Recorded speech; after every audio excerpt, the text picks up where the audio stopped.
Thanks for joining us. This is TVC News at 1. We begin here in Lagos State, where the government is urging residents to remain calm following over 12 hours of continuous rainfall that has left parts of the city grappling with flash floods.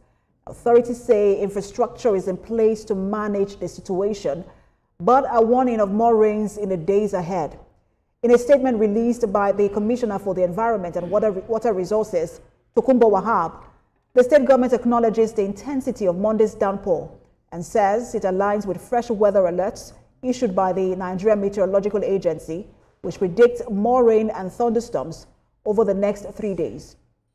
Meanwhile, residents in Ikorodu are calling on state authorities to urgently dredge the canal near Olowo-Oduko Market following a downpour that left shops submerged in flood waters.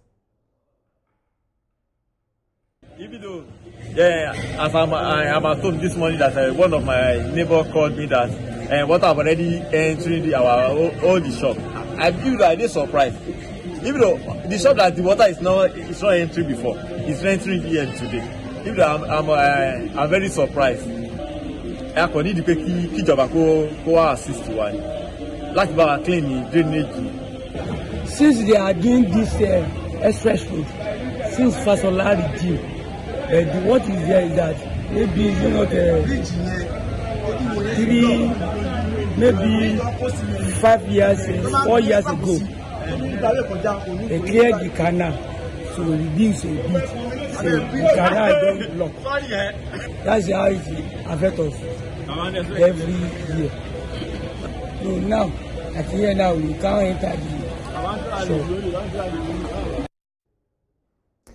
The Nigerian Meteorological Agency on the spot has predicted thundery and rainy weather activities across the country Monday to Wednesday. An IMET weather outlook released yesterday also warns of possible flash floods in some areas.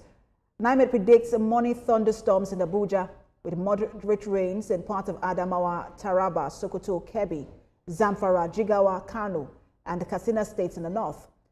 In the central region, the agency says there are prospects of light rains over parts of Benue, the Federal Capital Territory, Abuja, Niger, Kogi, and Nasarawa states.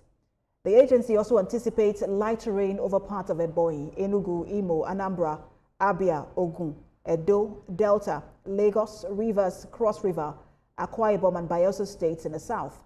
And IMET is appealing to the public to follow all safety guidelines. It also warns states with the possibility of flash flood to activate their emergency response systems immediately.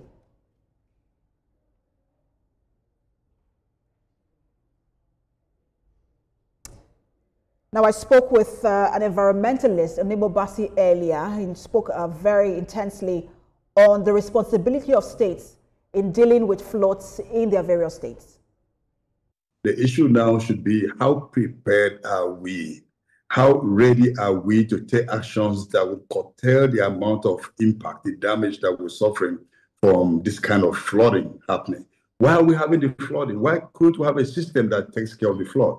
These are some questions that require to be addressed. Most of our cities don't have drainage plants. They don't have drainage infrastructure.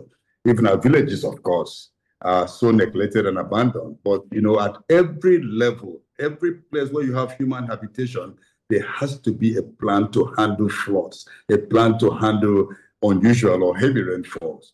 We can't just take everything for chance and get our people floating off or subsuming floods. Whenever this happens, we've had an history of disastrous flooding in this nation. Now, for more on the imminent weather conditions and the need for adequate strategies, TVC News' Esther Mokmariola joins me virtually for update. Esther, I know you are Ijede in Ikorodu area. Just speak to us more on the consequences of the impact of the flood on that area and the level of loss and damage recorded by residents. Right. So, Precious, as you said, yes, I'm at Ijede currently, and I would say the level of losses incurred is really uncountable, because I visited some areas. I went to a residential area, and what was usually called a home is now in shambles. I will definitely send the report much later, but if I had the pictures with you, you would see exactly what I'm talking about. You have the fences that have been crushed down. You have homes that you have their furnitures tumbled out. Everything is out into the sun to dry. Of course, right now the waters has receded, but the damage that has been incurred, that the flood has caused, is uncountable. Because right now most of the properties, like I said, are already out. They're no longer in the homes. Their beds are out. Even some had their bags of rice. You can imagine bags of rice, how much it costs right now. Bags of rice were literally soaked in water. About 2 bags of rice that I went to a home was soaked in water. So they had to spread it on the ground to dry. Well, I don't know how that can happen. Then not only that, I also went to some shop owners where almost all the goods were destroyed. A shop owner that had bags of rice, about 10 bags of rice, gari, beans, egusi, and all other perishable goods. Well, not perishable to an extent, but because of the flood, the waters came in and destroyed almost everything in the shop. The residents were so angry, they were bitter, they were saying this kind of thing that they've not seen it before. The way the floods came, it came by surprise. Some said it's just, started gushing in, like they never expected it, because according to what they told me, whenever it rains, that place is usually flooded. But the level at which the flood came, it was unprecedented. They never expected. They never saw it coming. Some said the floods was coming into their doors, into their windows. Some even had to go and stay in the ceiling, just to wait for the waters to subside so they can go into their homes. So it was something that the residents in Ijede told me that they've never seen before, and they never expected that to happen.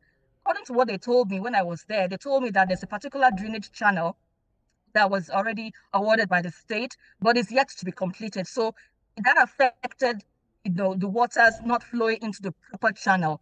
So the water was flowing directly into their homes. So there wasn't anywhere the waters could go. So that is what affected the majority of the pictures that we saw that was trending online, where residents were shouting and hoping that the government comes to their rescue. But right now, as I can tell you, everywhere is dry. Not really dry, but the damage that it has caused is unquantifiable. Precious. Pastor, I mean, there is a debate ongoing on who should take the larger responsibility in terms of dealing with floods in the states. States say, look, residents have to stop dumping refuse in the drainage. Residents are saying the states have to do more. We'll see how this goes, and then we're awaiting that report as well. Thank you so much for your updates, correspondent Esther Bokbariola.